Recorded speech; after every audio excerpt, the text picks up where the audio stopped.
Well, good morning, Saints. It's time for Good News at 9.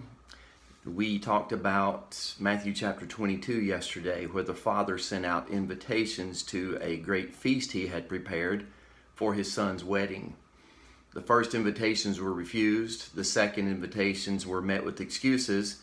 So the Father became exasperated and said, "Go out and find anyone you can and bring them in."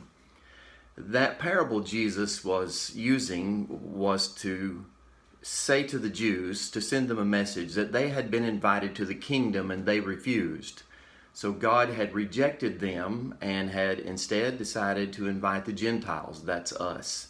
That's still a standing invitation to this day, and I hope you have accepted the invitation to become a follower of Jesus Christ.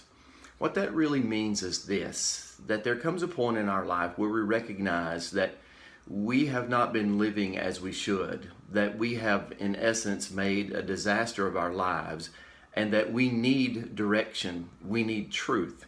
And Jesus has that. Jesus says to us, "I am the way, the truth, and the life."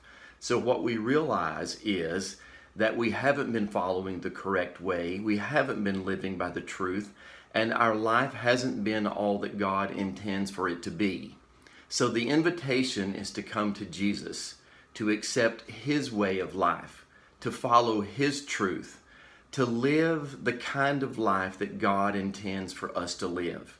It's basically making a reversal. We realize that we're headed in the wrong direction. There's an invitation to turn our lives around and to go in the right direction, and we choose to do that by accepting God's invitation.